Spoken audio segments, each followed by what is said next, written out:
Hi guys, welcome back to chemistryskills.com. I am your teacher Imtiaz. Today we are going to discuss some basic concepts regarding introduction to atom. Okay, this series is regarding basic concepts like atom, atomic number, atomic mass. So today we are only going to discuss the introduction to atom.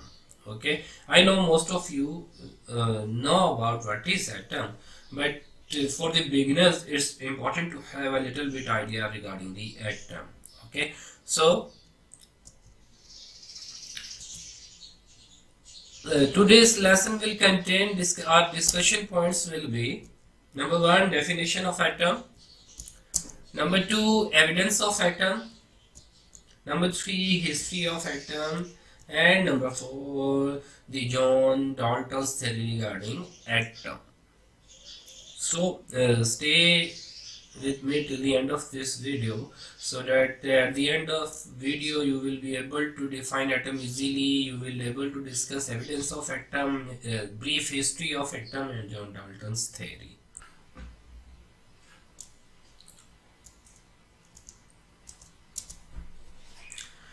Atom is the smallest particle of an element. The smallest particle. The points I have underlined are important with respect to the definition of atom, which may or may not have an independent existence. It can exist independently or not. I'll explain it. But can take part in a chemical reaction is called atom. But can take part in a chemical reaction is called atom. Okay. Now there are four main points. What? The smallest particle. This is point number one. Of which this is point number two. Element. The smallest particle of element, which may point 3 or may not point 4 have independent existence, point 5. Okay, and then but can take part, point 6, in a chemical reaction, point 7. So we will discuss these 7 points one by one. The smallest particle of element, okay, now which may or may not have an independent existence. How we will come to know that it has independent existence or not? Let's say whenever we write hydrogen, we write H in a chemical reaction, H2. We do not write hydrogen as H only, okay, in a chemical reaction. Similarly, whenever we write chlorine in a chemical reaction, we write Cl2. We do not write Cl in a chemical reaction. Yes, H symbol is the symbol of hydrogen, but when it comes to be in a chemical reaction, we write H2, not H. Similarly, Cl is symbol for chlorine, but whenever we write in a chemical reaction, we write Cl2. Similarly, whenever we write oxygen in a chemical reaction, we write O2. Okay, but whenever we write a metal, any metal like copper, like sodium, like magnesium, what we write? We write singly. No two is there. So it means this hydrogen, chlorine, oxygen, they cannot exist independently. They may not. So that is why they exist in the form of diatomic form to complete their outermost orbit. Hydrogen complete 2 atoms or 2 electrons in their outermost orbit. Chlorine complete 8. Similarly, oxygen complete 8. Okay. They cannot exist independently in nature. But sodium, magnesium, copper, iron, or so many other elements like noble gases, helium, we write He, neon, xenon, they can exist independently. So this is the concept behind. The smallest particle is that which may or may not. So it means the smallest particle of hydrogen, it cannot exist independently. The smallest particle of sodium is Na. It can exist independently. So these are atoms. Okay. But can take part in a chemical reaction? Yes. Whether they exist independently, like sodium, magnesium, copper, or noble gases, or whether they cannot exist independently, like hydrogen, chlorine, oxygen, etc. But they can take part in a chemical reaction, that is called atom. That is called atom. I think you guys have got idea. So this is most comprehensive, we can say, a simplified definition of atom. Okay. Now let's discuss a bit more. Okay. Let me erase this one so that we can go onward. Let me erase a bit.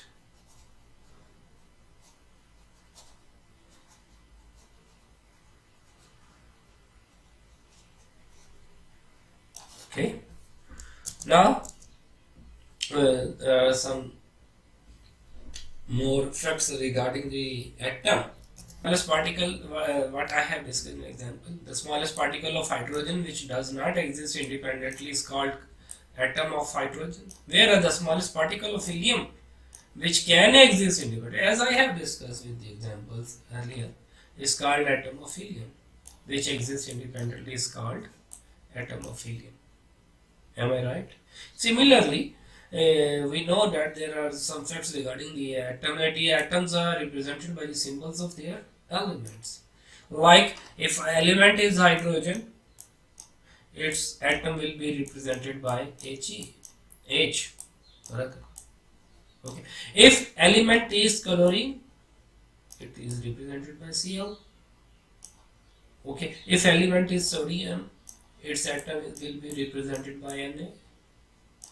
If atom is magnesium, its atom will be represented by Mg. If atom is neon, its atom will be represented by Ne, neon. So these are some facts about the atom, basic facts. Okay, let's move on. Now, what next is, for example,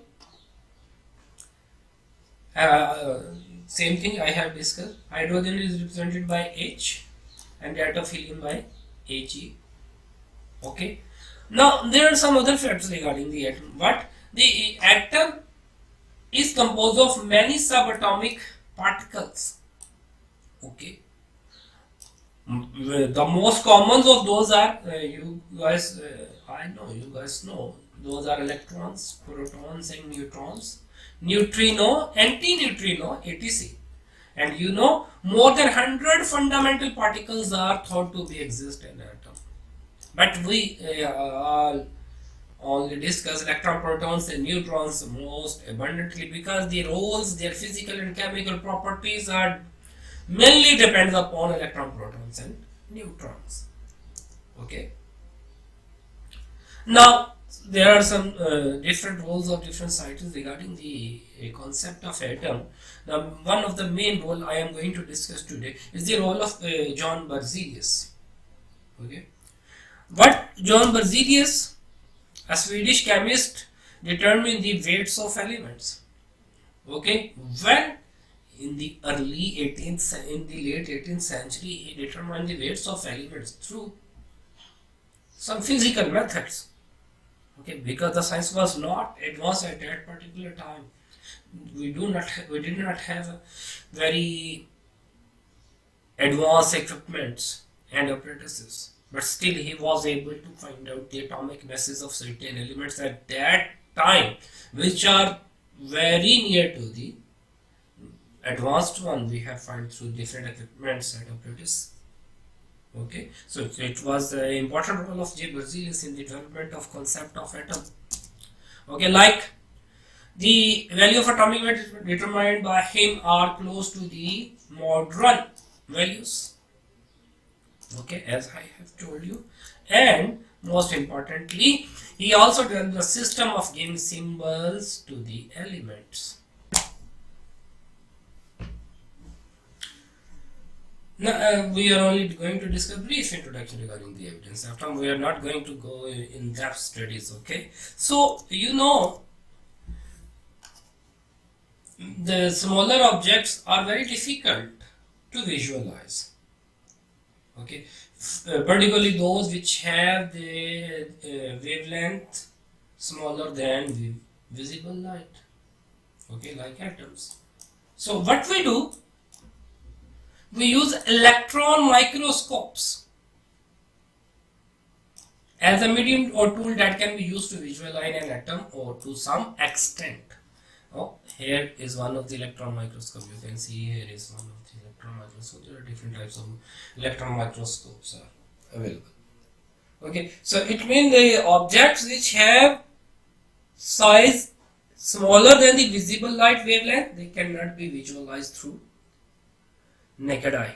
We have to use some advanced equipment like electron microscopes to visualize them. Okay, so one important thing. Another important thing, why we cannot use the ordinary microscope to visualize such. Okay, the ordinary optical microscope can measure the size of an object up to or above 500 nanometer. Okay, less than not possible. And you know that 1 nanometer is equal to 10 to raise power minus 9 meter. Okay, the ordinary optical microscope can measure up to or above 500 nanometer sizes, not less than that. Clear? So what we do? So objects of the size of an atom can be observed in an electron microscope. It uses beams of electrons instead of beam of visible light because wavelength of electron is much shorter than that of visible light. Simple. But I have explained here that the less than visible light, if wavelength is less than visible light, we cannot visualize it. So we use electron microscope. Why? It uses beams of electrons instead of visible light. Beam of visible light. Okay. Why we use beam of electrons? Because the wavelength of electron is much shorter than the wavelength of visible light. So that is the reason we use electron microscope instead of optical or ordinary optical microscope. Understand? Now, in the 20th century, the X-ray work has shown the diameter of atoms are of order 2 into 10 to raise power minus 10 meter. Okay. On the average, the diameter of atoms is 2 into 10 to raise power minus 10 meter, which is about 0.2 millimeter.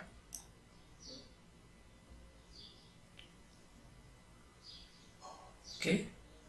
Now, the atomic masses of atoms normally are from 10 to raise power minus 27 to 10 to raise power minus 25 kg.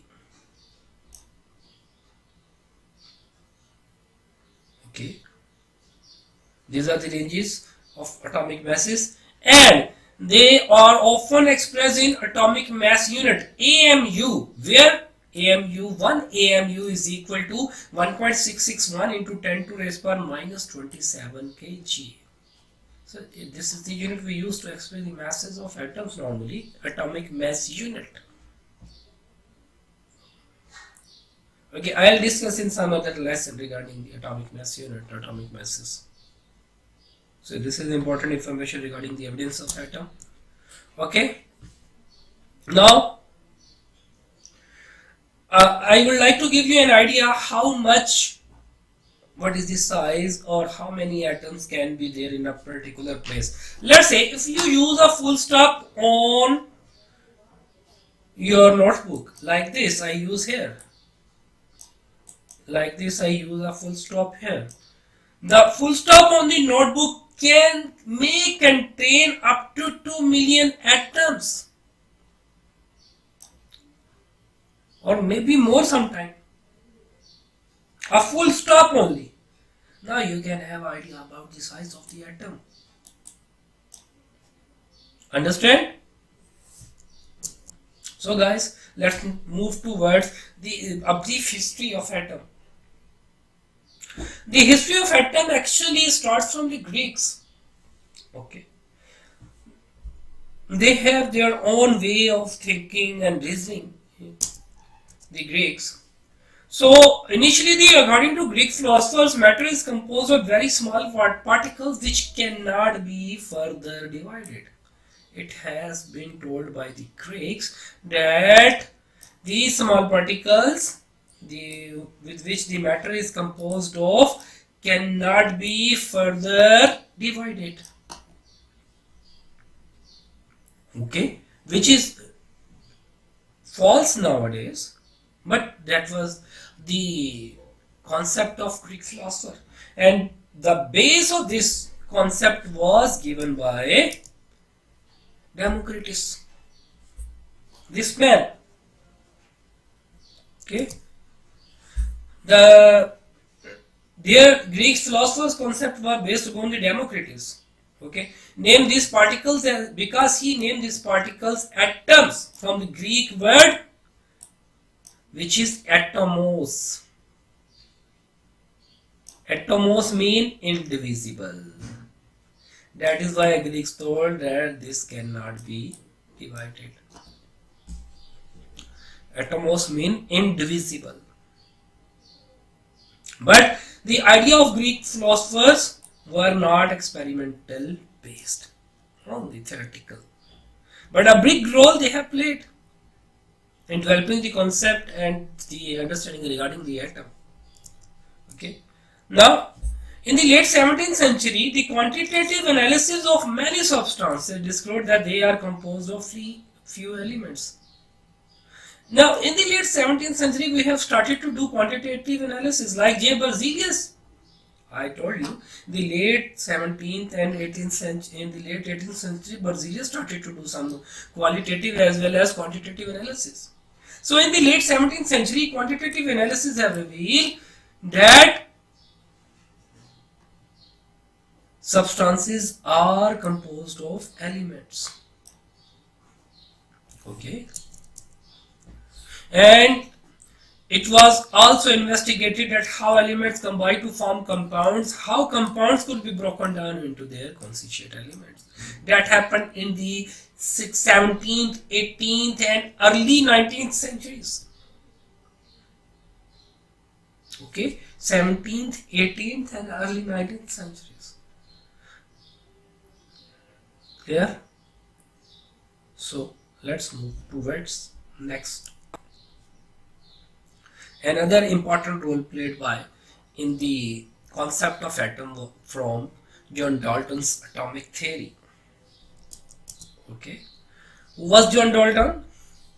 The John Dalton was an English school teacher. In 1808, John Dalton explained the law of conservation of matter and law of definite proportions by the existence of atoms. Okay, you can check my lessons regarding the stoichiometry that I have discussed these laws, so you will find out in detail explanation regarding these two laws, law of definite proportions and law of conservation of matter. But today we will confine ourselves towards the John Dalton's atomic theory only. On the basis of these two laws, John Dalton formed or developed a theory known as John Dalton's atomic theory. Okay, and again you have to keep in your mind, he was not a purely scientist. He do not have any experimental work. That theory was not tested experimentally at that particular time because he was only a school teacher, not a scientist. Okay, yeah. So let's move towards the postulates of John Dalton's atomic. Now let's discuss some main postulates of Dalton's atomic theory.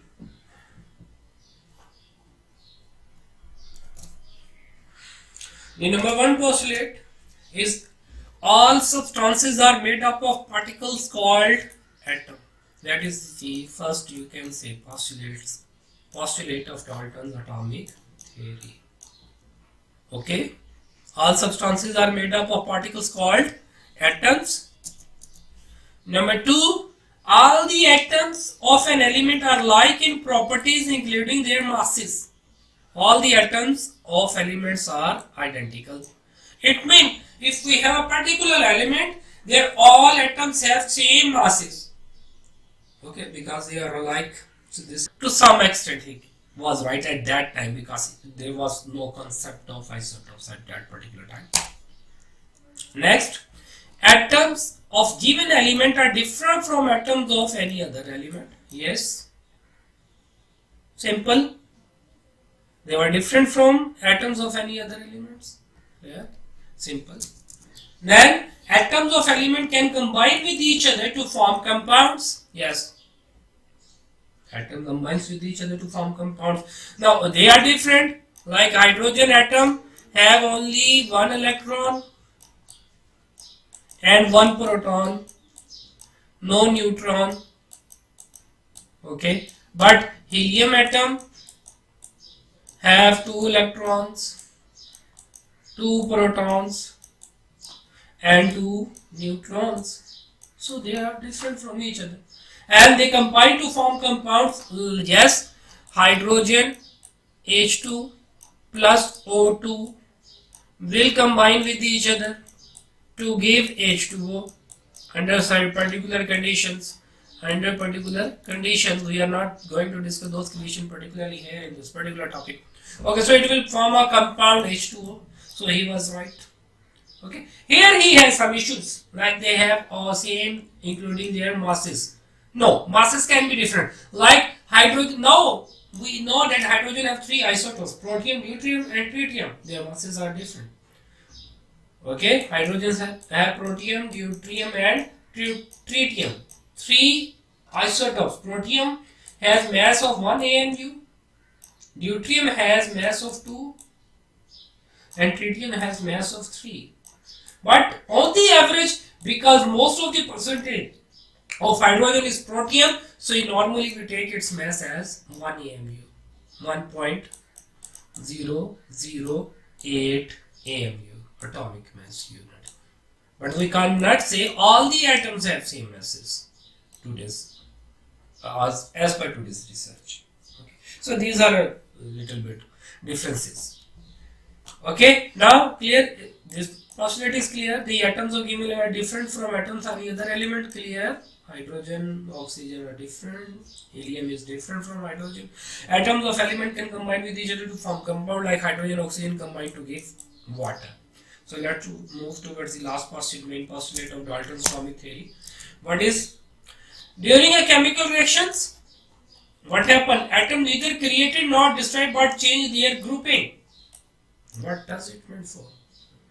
It means what happened? If a chemical reaction takes place, a chemical reaction, mind you should concentrate on the word chemical reaction, not a nuclear reaction. Okay? During a chemical reaction, only they change their grouping. Grouping means their arrangement. Okay? Like when hydrogen and oxygen combine, they are two different atoms. They will give one uniform compound, water, H2O. So they grouped with each other to form a new compound, but their atomic composition haven't been changed. Hydrogen has 1 proton, oxygen has 8 protons. It will remain in water. Okay, the atomic mass of hydrogen average is 1.008 AMU will remain in water, and atomic mass of oxygen, which is 16 AMU roughly, will remain in water. Same. Okay, so they neither created nor destroyed. This is law of conservation of mass also, or matter. Matter can neither be created nor be destroyed. That has been given by John Dalton. So these are some important postulates regarding the atomic theory of John Dalton. So what about the study material? I am going to let you know how you will find out the study material, as we have promised that we will provide free of cost premium study material with every topic. So whenever you watch a lesson on our website chemistryskills.com, okay, so once you will be watching a particular lesson through clicking this video, okay, there will be two tabs here. One is lesson tab, which is already open and you are watching video. There is another tab which is labeled as materials. Okay, you have to click that tab. Once you click, that tab will give you access towards the study material or lecture notes. Okay, you can only view these notes here. Okay, if you like to download, you have to click this link. These links will be available above or below these study notes, so you can click these links and download your notes. So it's easy. Okay, so I hope you guys will follow the instructions and will continue your study through taking these free of cost lessons, 100% free of cost lesson, and I will be happy to entertain your queries and questions if you will ask us through social media or through contact us from. Okay, another important, I would like to join the community of chemistryskills.com. Okay, we have so many social media accounts, like the on Facebook page we have this one, chemistry skills. Okay, our group, you can join that group. That group will be, still it is open group, but soon we will make it closed group only for the paid, but still it is open free of cost, so you can join it free of cost right now. Okay, that is also the chemistry skills, facebook.com/group/chemistry skills. Right now it's free to join. Okay, no cost at all for lifetime. Okay, then we have Twitter. You can follow us there, our latest updates on Twitter. Similarly, you can follow us on Pinterest, Tumblr, okay, Blogspot. Yes, we are going to upload so many ebooks, past papers, MCQs, solved exercises, so much study material on our this blog, which is chemistryskill.blogspot.com. You have to check it out randomly to get most advanced material to study regarding the chemistry. Okay, I suggest you to also have a look on it. Okay, then we have, yes, you can also join our Skype group. Here I am going to start the live classes on this Skype group. Okay, we will be having selected peoples on every class, so free of cost. Yes, currently it will be free of cost. You can register me. I'll announce how to register for these free classes on this particular group. Okay, then you can also follow us on LinkedIn. Okay, or if you are on our website on knowledge base section, where you can find out different articles regarding the chemistry. Here on the right side you will you can check out our social contacts. You can also follow us through clicking these contacts. So see you again with another lesson or lecture. Take care. Bye bye.